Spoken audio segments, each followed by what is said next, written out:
และการของน้องปฐุมก่อนมาในบทพ่อรับต่างบ่ายทนเสื่อ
มีศักดิ์ศรีมีหมุดเสื้อยาวไกล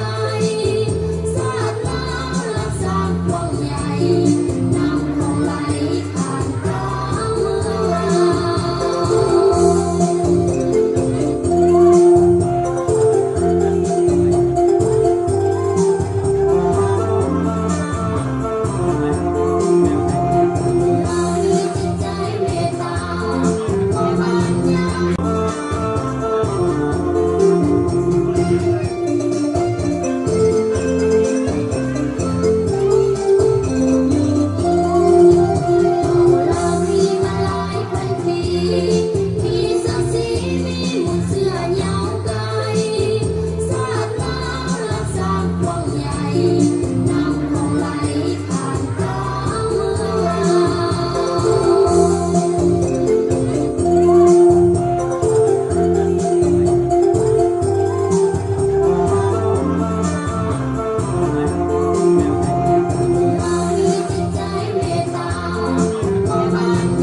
ยิ่งสาวลง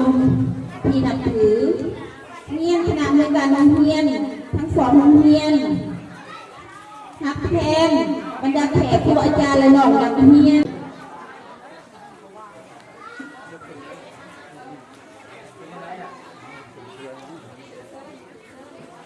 เฮียนเซิน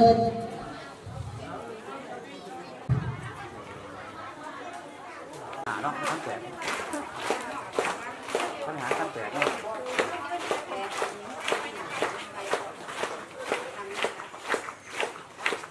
เด้อครูเบิ่งครูนับหักคิดแล้วครูว่าบ่ให้ดูยกไหมใจเด้อที่เก่ง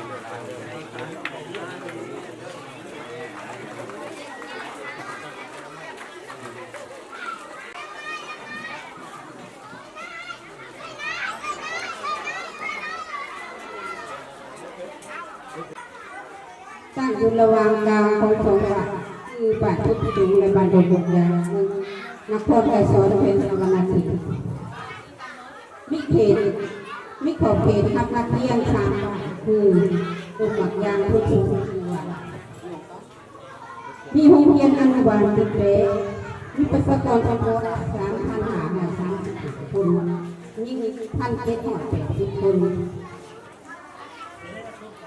สภาพเป็นที่สี่โรงเรียนตั้งโรงงานจากของการศึกษาเมืองประมาณ14 กิโลเมตรมีเนื้อที่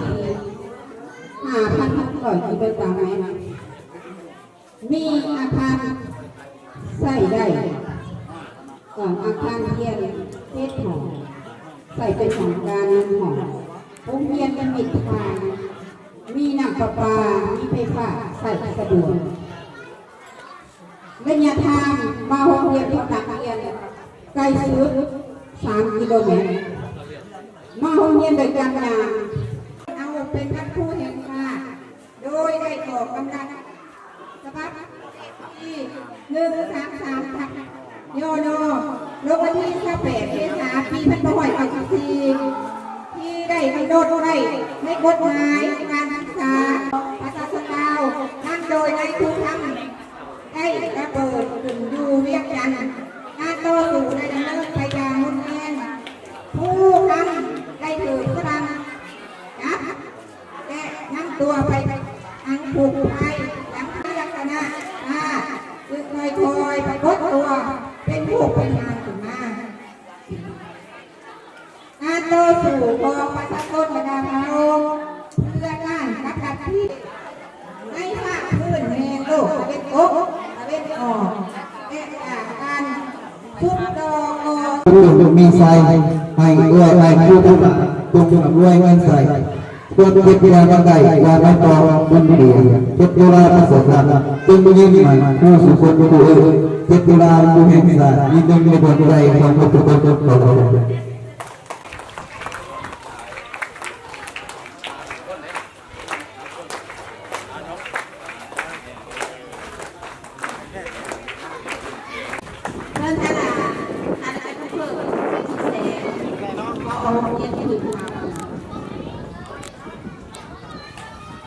ผู้อาจารย์ ห้องนักเรียนท่านยิ่งเรือซ่าที่ทำให้เราคนเรียนประถมและมัธยมต้นนาโพ